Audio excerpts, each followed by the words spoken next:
This is Making Light. Julie Hurt and Kate Fogger are soul-level intuitives and animal communicators.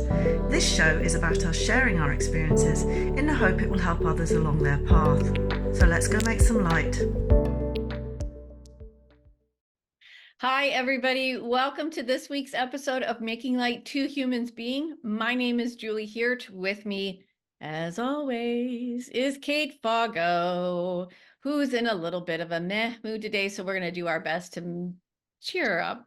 Let her walk. We're going to make some light so that Kate walks away full of light today. How about that, Kate? For those of you listening to the podcast, she just put flashlights, light bulbs, or something in front of her eyes.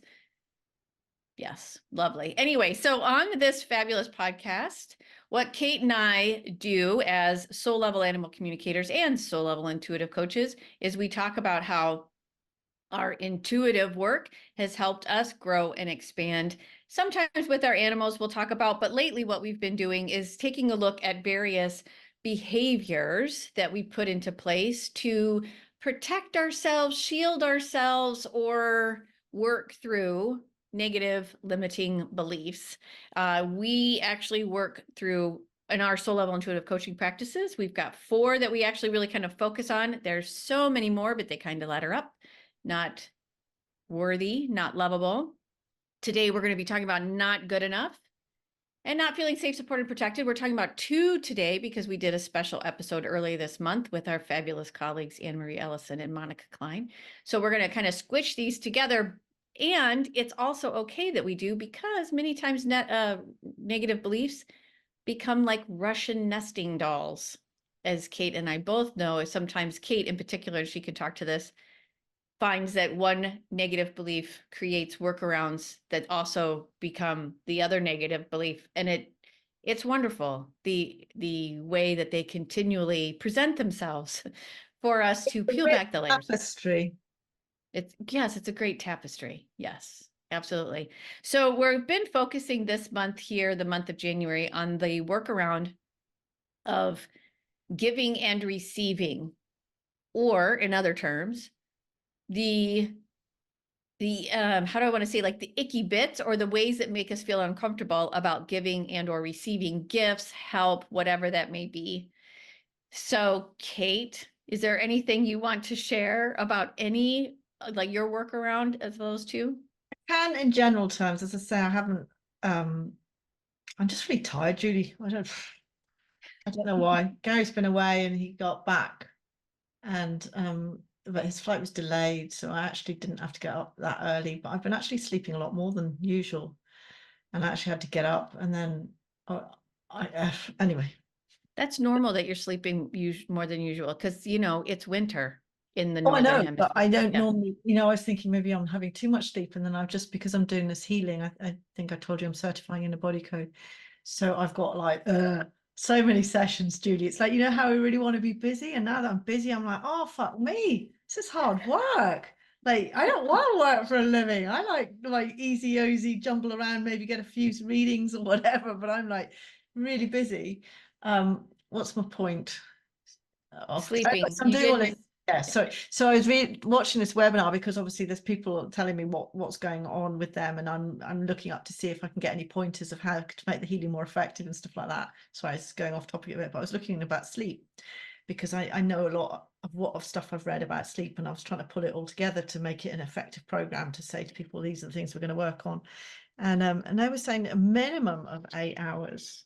I've always sort of hung on to 7.5. I'm actually sleeping 8 or 9 or 10 at the moment.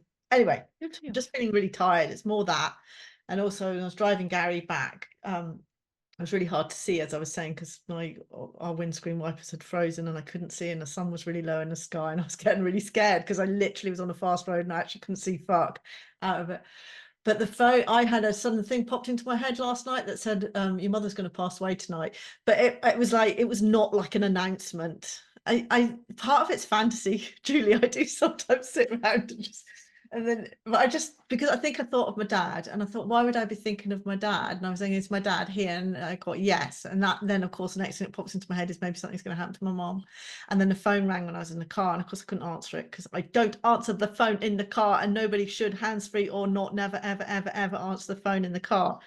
And I was thinking, oh, that's probably the home telling me something's happened, but it wasn't. But anyway, because nobody else phones me. That's a very long story. Not good enough, giving and receiving, yes, crippling workarounds around it, but I don't know that they necessarily associate with not good enough, and not safe, supported, protected, possibly. But just giving help, for example, I'm not overly keen on giving people. I mean, I will, but it has to be in my face. I don't go looking for it. I used to. If people are around me, I can't help myself. But if it's a friend that needs to move house or something like that, I won't offer unless somebody asks me. You know, unless I'm sort of involved in it. I'm not that. I don't go looking for stuff. But receiving help, I find it excruciating. Like, just, I don't know if it's not good enough. I think it's more not worthy, possibly. Things like I have other, I don't want to go away during winter because of the chickens, because if Gary's at work, I mean, he usually works from home, but obviously he has no control over that, and he would be leaving the house in the dark, and he would be coming home in the dark, so you wouldn't see the chickens all day, so you'd never know if one of them had lost a leg, or indeed, or anything had happened. You just wouldn't know because you don't see them because they go to bed at dark. So I don't like leaving them. And like someone said, well, I was talking about that course I wanted to do, and it's going to be in Edinburgh, and I'm going to be away all day, and what if it happens while Gary's away, because he's obviously just been away. And obviously the universe has been fine, and it hasn't happened. The universe is lining all up for me, but I still worry about them in advance, although there's no reason to. And actually I arrived literally, although I was really late this morning, and there's a bit of me go, it's fine, I'm sure the universe is taking care of it. Literally, as I pulled into traffic in Edinburgh, and I managed to just look at my phone, look at it, I didn't take my eyes off the road, I just literally went like that. And he said, I've made my way out of the airport, and he was walking to the thing. So, literally just I arrived and he literally was walking up. So it did all work out. Where am I going with all this? Giving and receiving help from people. So someone has said, well, what does it matter? Can't you ask one of your friends to come and check the chickens? And even somebody saying that, I can feel my hackles going up. Like what? Like who? It's like, part of it is because nobody I know lives like here. It would be at least a 20-minute drive, if not a 40-minute drive. And I think that's a lot to ask from someone, but I had a friend who I know is doing probably exactly what I would do with a friend, was saying, oh, for goodness sake, Kate, why don't you just ask for help? But I could feel my face flushing and getting really defensive about, don't, you don't understand. I live in the sticks. I can't, it's not like I live next door to people and I'm asking people to pop round with a cup of sugar. You're actually asking somebody to take an hour and a half out of their day to drive over to see my chickens about something that is not an emergency. So that's, I don't know. Do you think? I think that's not worthy, but perhaps it is not good enough. I don't know. But that, that people maybe not be in your mind, people, and okay, here's what I'm hearing. So people in your mind may not take care of them as good as you would take care of them. That as well. Yes. Yeah. And well. yeah.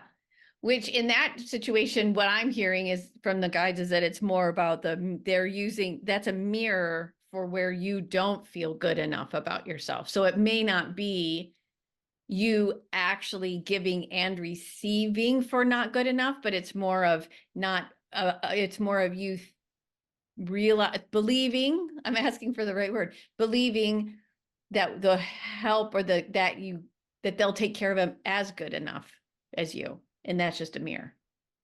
I said the same thing twice, but that's what I'm not sure I understand that.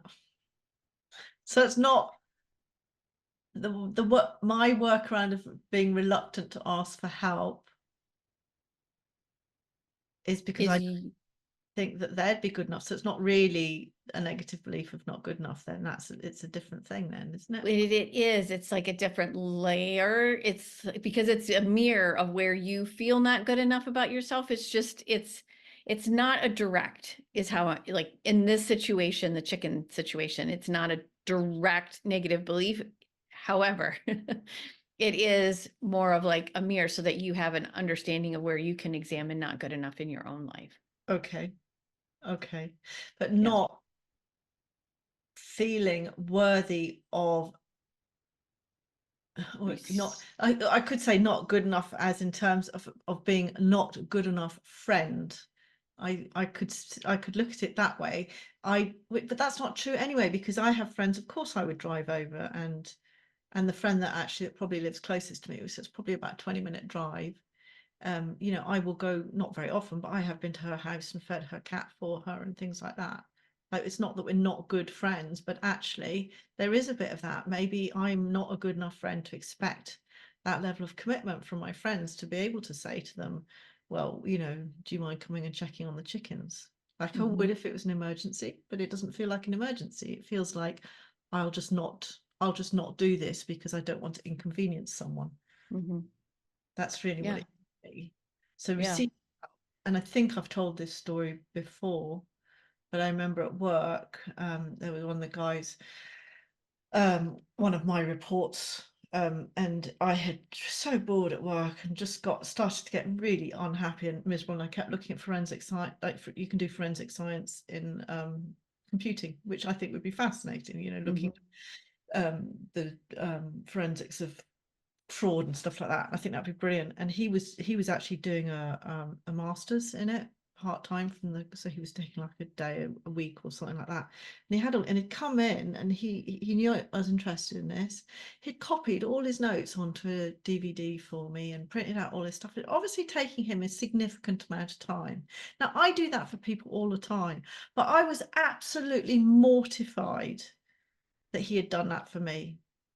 Absolutely physically uncomfortable with the fact that somebody who was not my slave and was not my partner, I don't even get it from Gary, let's be honest, and not family, had actually taken the time to do something like that for me. Made me physically uncomfortable, really uncomfortable. But I think that's not worthy. Well, and I'm hearing there's also an aspect of you not not being at that caliber of work level too. There's something in that too about your work wasn't as good, or you weren't good enough to do that work. Like there's just feels like there's a little nubbin back there on my left hand side in my head. Not good enough to do the forensic stuff, quite Yeah, possibly. Yeah, yeah, yeah, totally. Yeah, yeah. yeah. That, yes, actually, when you say it like that, because it's sort of like, it was sort of like, oh, you know, I'd really like to do that, but I wasn't really sure how serious I was about it for exactly that reason, and therefore embarrassed that somebody had invested so much time into something that perhaps I wasn't as committed to as he thought. Yeah. Interesting. Mm-hmm. Interesting. Mm-hmm. So Yeah. you go, Julie, because I know you've got some lined up. Yeah. So it was interesting because I love how like little things that happen throughout the daily course of my life just kind of stick until, oh, look, this is where I'm supposed to tell the story. So for me, not good enough shows up in giving, um, and me not feeling comfortable giving gifts. That's my workaround. I'm not comfortable giving gifts. They say I'm not really good at it. And it's because the type of gifts that I like to give, um, a lot of times are books, but and also just like things that are really thought through Yeah. and sometimes maybe profound. And I feel I don't anyway. And I've gotten feedback that it's like they're like, it's not that they're heavy, but they're always like, wait, what? Or like the book, like people don't want to, people that many times are on the receiving end of my gifts don't want to necessarily think about the things that I like. This is really good and it's really kind of interesting. They don't want that. No, they don't want that. And also then that all feeds into this identity that has been created by others and to some degree I've bought into about being a dork. Like I will say many times I'm a dork because I love nerdy things. I love nerds. Nerds are great. I love nerdy things. So anyways, but there's this, so that to me is the workaround, is for me to not feel comfortable giving from a not good enough, because I always felt like the gifts that I gave weren't good enough because they were judged as dork. So funny little story. It's gonna little side note. So the other day I'm driving, and here in Michigan, you can do vanity plates. So you can create your license plate on your car to say whatever it is you want to say to the world. And I was behind this. Or anything. Well, they won't let you put swear words on it. Like they make sure that No, it, but I yeah. mean, And you you, have to. Sorry, I'll Google it later. Like, yeah, really, what, really, anything, right? anything, Yeah, it anything. has to be a number plate that genuinely exists. No, you tell them what you want it to say. Okay. Yeah, yeah. Like in Wisconsin, I had DGGRL. That's what I had, DGGRL, which I thought meant dog girl. And other people, because there weren't any vowels, people then couldn't figure out, which is going to lead to my story. Couldn't quite, sometimes people didn't, those who were not dog people did not quite get to the dog girl. They came up with other things, which is fine. So it's interesting how, you have a perspective on the world and then someone sees a completely different. Yes, Kate, you have a question. Sorry, I'm too enamored with this concept of build your own number plate. Why couldn't you put vowels in it, Julie? Well, you are only given so many letters. So in Wisconsin, I Okay. believe, There are rules.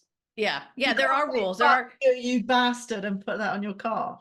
no, you You couldn't say, put the whole, yeah, and yeah. our Okay. plates aren't nearly as long and as yours are. And you guys have long ones. We have short, squatty ones kind of thing. So yeah. And depending on the type of plate and the state, you have a limit to number of characters. So I had a limit to whatever. Well, you know Anyhoozle. it was you wanted it to be dog girl.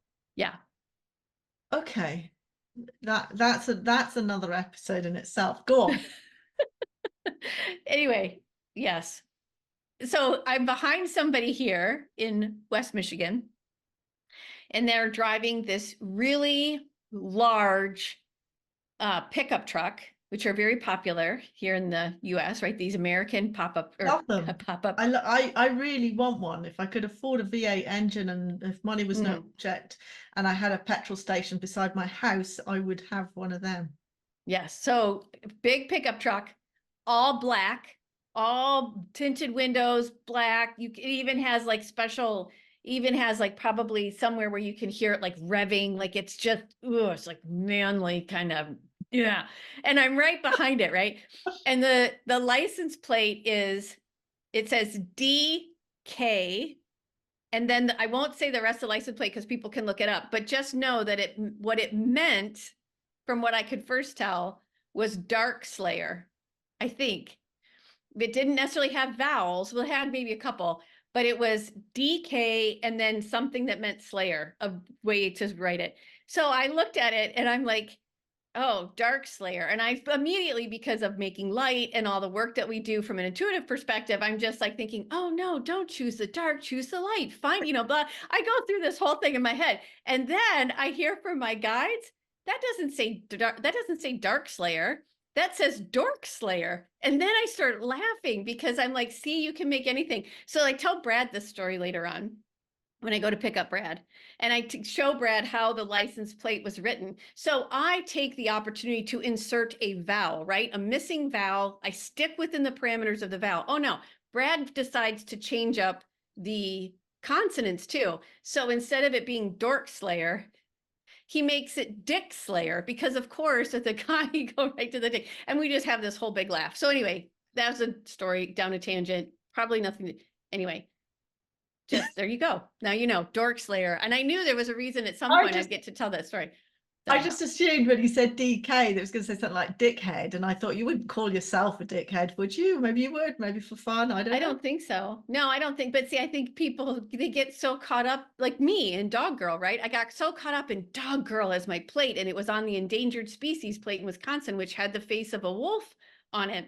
Okay. And I was like, see, look at me, wolf, Dog Girl. And people were like coming up with all kinds of things just because it's okay. Yeah, see, I told my own story and it didn't quite work out that way on my license plate. Anyway. That's brilliant. Yeah. We've got actually because I listen to Frank Skinner. I'm sure I've mentioned him, and I'm sure they would talk about that because obviously we're restricted with I think at the moment it's changed, but like my number plate, for example, it's letter, there's usually letter, number, letter, right? And you have to stick within that, but there has been different formats over the years.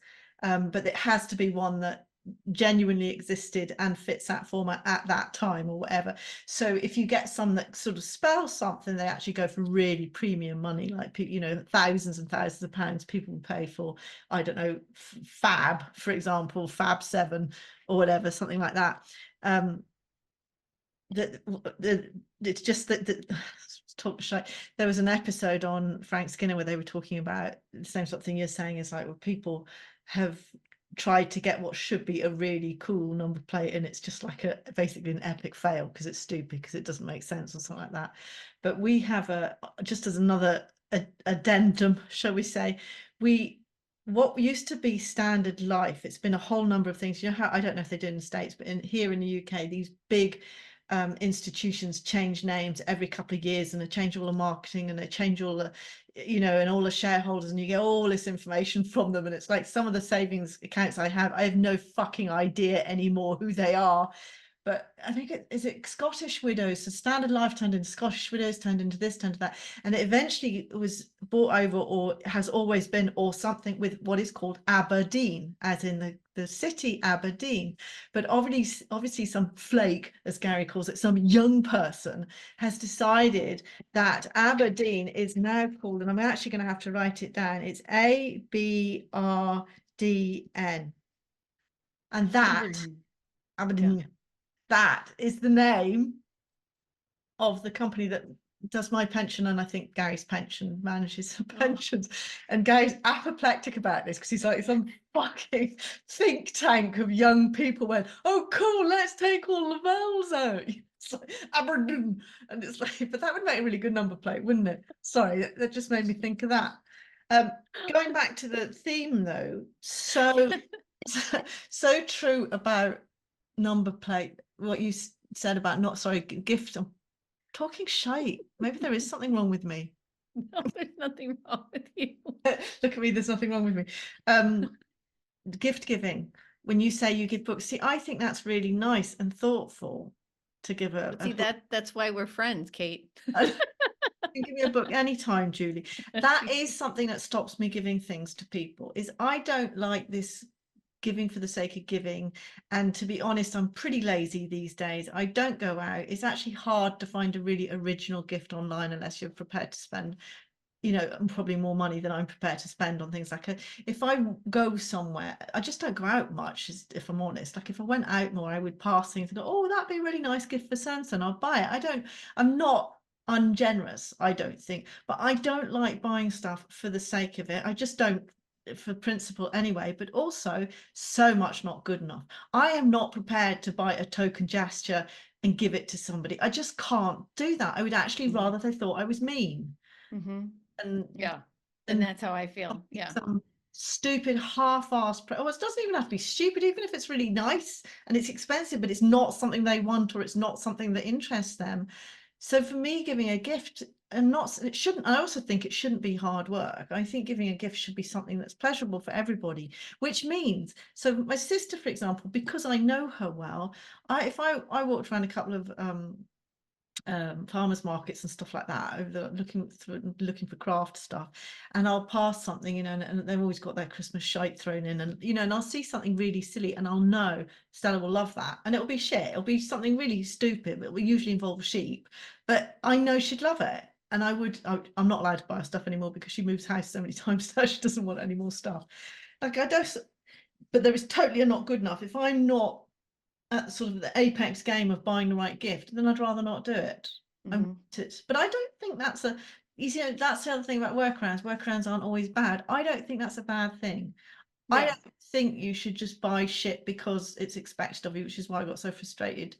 I get frustrated when people give me things, because I don't want to just buy you something to tick a box. I want it to mean something to you, even if it's cheap, but it has to be something thoughtful. That's what I think. So totally not good enough in that sense. Yeah.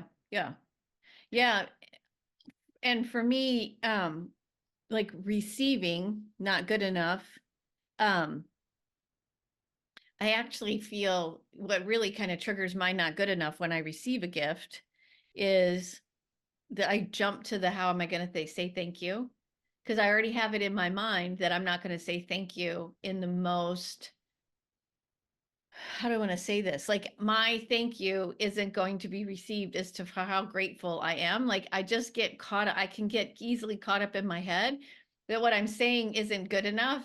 And therefore it's not a good enough thank you. And this is what my guides tell me, and I totally agree with it.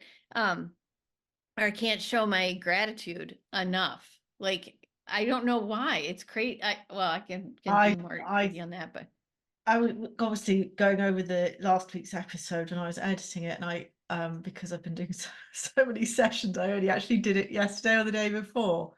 That to me, that's my guides are sort of going, I think that's all connected to what we talked about you, you're wanting to be invisible, and that um in my body code session that you did, no. that, oh, In the session, this session, last Making Light, I only oh, did it like yesterday or the day before. And when oh I yeah, did a session with you with the guides about your dad, but you also had said about how when people come home, you're not going to get off the fucking chair and say hello to them, whatever. yeah, And that feels to me like that's the same sort of thing. It's almost like you're it feels like you're so unsure of how it's to be received or how best for it to be received that it then it's like um when you try really hard to get something right and then you get all in your head about it and you actually can't do it at all, and then you overthink it and you just that's what it feels like to me. It's like you're sort of like so caught up in trying to hit just the right note that you end up either overdoing it or underdoing it or not doing it at all because you just get freaked out by it. Does that make sense?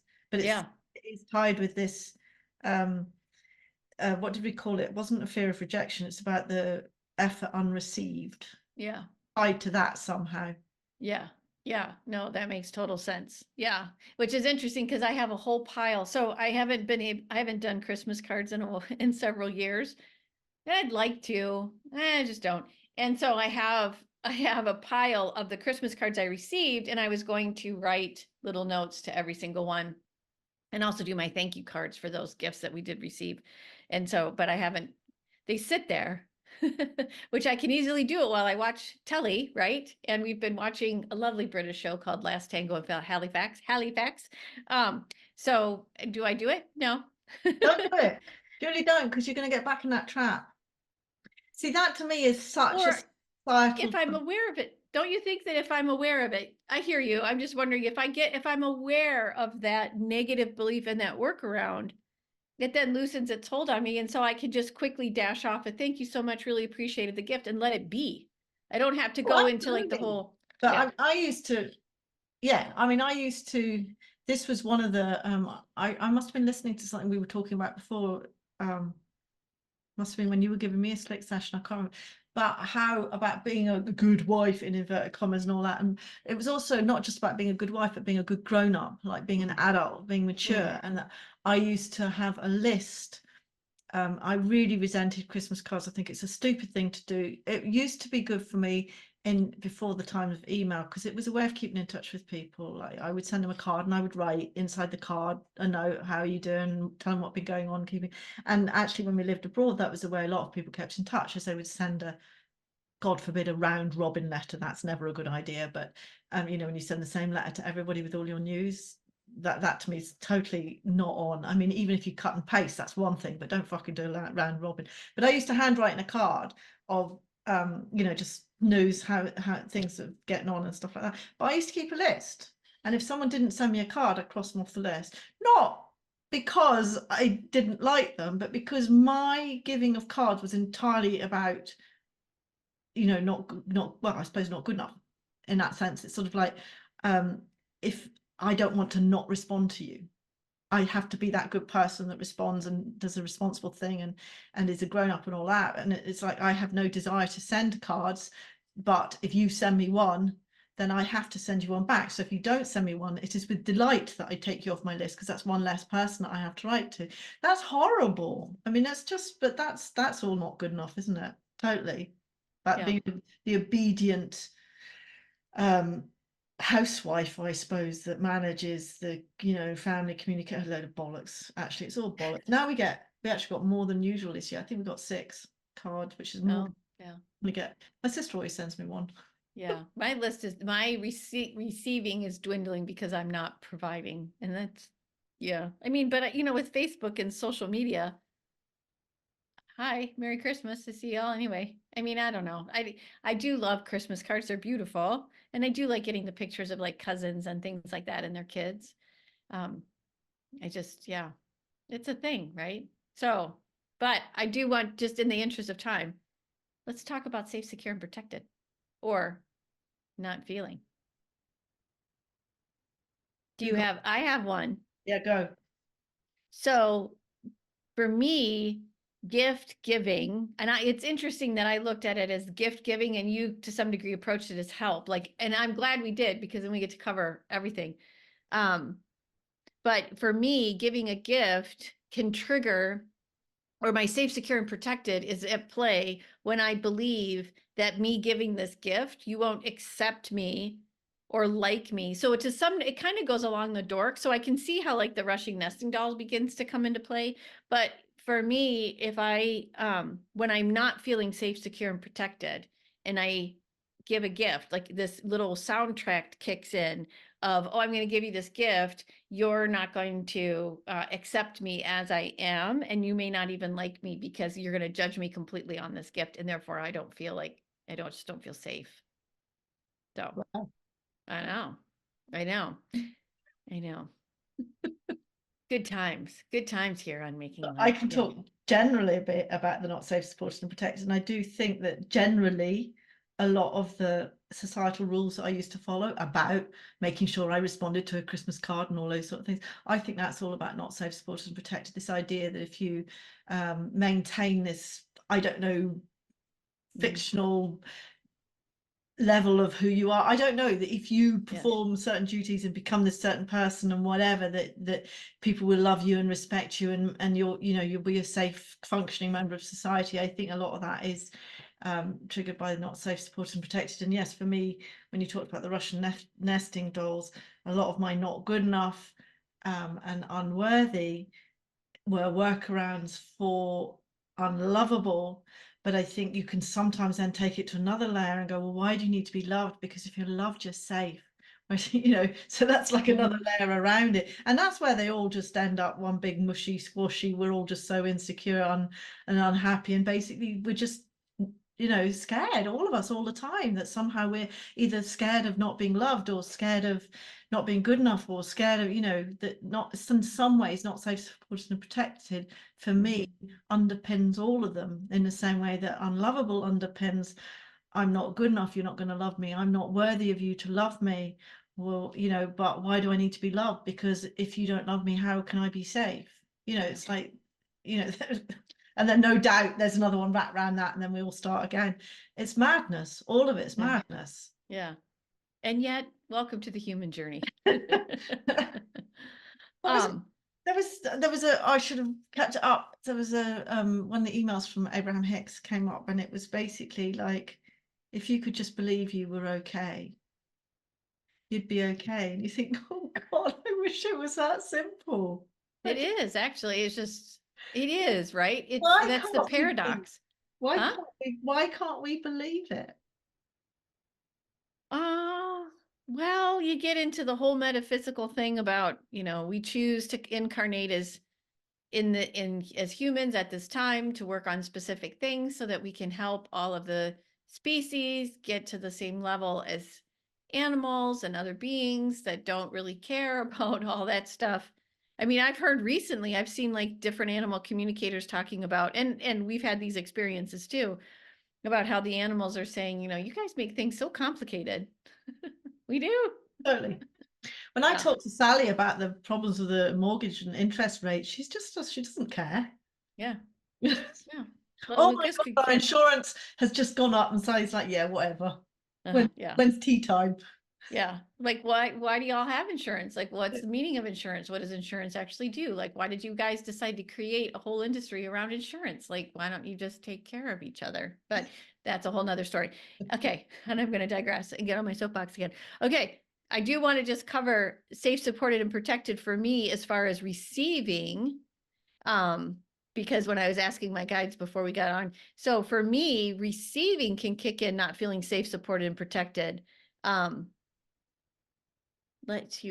Because it creates a sense of vulnerability to me. Like if someone gives me something, right? If I receive something, Yes. it creates a sense like I have to, show a little bit about myself, and I don't necessarily want to, maybe. My mom used to tell me I was a very private person, and like I wouldn't share anything with anybody. And this was when I was in junior high or high school, something like that. And that's always stuck with me. And I do realize too, there'll be times when I'm in conversations with different people and they don't know a whole lot about me, but I know a whole lot about them, only because I'll go quiet and I just listen to what they have to say. And I don't and many times if you allow people to share what they're going to share, you don't have to share anything about yourself. It fills up the whole room and I can just stay hidden. All right. So So I'm wise to you, Julie. If I ever come and see you, not only you're not going to get off the chair, but you're actually not going to speak to me either. wait, say that again. If I ever come and visit you, Oh, not only will you not let me in, but if you have broken into your house, you're actually not going to you're not going to speak to me either. When you was as you were saying that about not safe, supported, and protected, I got exactly the same. Not about not wanting to share and being vulnerable, and I don't have any issues with that, which is probably just as well. But it's this sense of that you've now created an inequity and iniquity, which makes me feel vulnerable now, and that is the vulnerability comes because I'm not good enough and not worthy. Oh my God, I owe you something now. But it makes me feel unsafe that somehow you have now changed the balance of our relationship and now I am somehow indebted to you, which is fucking ridiculous. I'm an awful person to give things to. Do not give me things. It's not that I'm not grateful, but I get so wrapped up in the mechanics of how I'm going to pay it back that I'm just a complete cow about. So just don't give me anything ever, because it's a real issue. yeah. Or now that we have this conversation, now you're aware of what's going on, and giving you a gift or help or whatever gives you the opportunity, Kate, to work through this even more and peel back another layer of that fabulous onion that is you. I have sort of, because I have this lovely friend swimming, and she gave me a beautiful handbag, and I just love it. Like it's like it's beautiful cloth bag. And every time I look at it, I'm so pleased. Now, I like to think that she is delighted to see the fact that it has not left my side since she gave it to me. But I still feel unable. I don't know enough about her or her interests to give her anything back that's, not. I made her a flower. It's a bit like this, actually. There you go. Yeah, see your paper flowers. I think that's lovely. But, yeah, yeah, not great at gift giving or receiving. Yeah, yeah. And that's only because what I'm hearing too is the stories that we were told and then bought into and then continue to tell about ourselves and build upon ourselves. And when we can get to the point of giving a gift simply because we want to and allowing that to be, but that's what all this understanding and conversation is about is, oh, now that I realize this is what I do and why I do it. Mm-hmm. Oh, well then maybe I don't have to necessarily do anything. Just the awareness alone allows things to shift. Well, let's So we'll hope. see. Yeah. So Let's hope. everybody be prepared. You're gonna get books. And I'm gonna be fine when you donate them and don't read them and don't want to talk about them. I'll be fine with it. Ah. You can always give me a book as long as it's not too hard, Julie. I don't like hard books. Oh, I don't know what that means. Too complicated. Don't like complicated books. I still don't know what that means. Okay, shall we leave it there, Julie? Yes, I think that's a lovely stopping place. So we haven't decided about next week, so we'll just surprise you. But that wraps up our not struggles, shall we say, struggles with giving and receiving, of not worthy, not good enough, not safe. Well, as we've established, they're all the same thing, wrapped around each other one way or the other, and it's like a snake that's eating its own tail, because it just goes on forever. But there we go. So I am Kate Fargo. This is Julie Hurt. Together we are Making Light, and you can follow us here on YouTube. If you subscribe, you'll get notified of new episodes. You can follow us on Facebook and on Instagram. If you have any comments about what you would like us to talk about, or you have any comments about things that you've listened to us, please do put them in the comments below in YouTube so other people can read them and start a discussion. Likewise, if you think you have friends who would like us, because we need to be liked. Me and Julie, we love to be liked. You just please forward it on to them, and the more subscribers we get, the more people we can reach. So thank you, everybody, and we'll see you next time, or hear you, or listen to you, or what? Julie's going to say something. I was just going to say, and you can follow us on your favorite podcast platform. Oh, of course, yes, we're one of them as well. All right.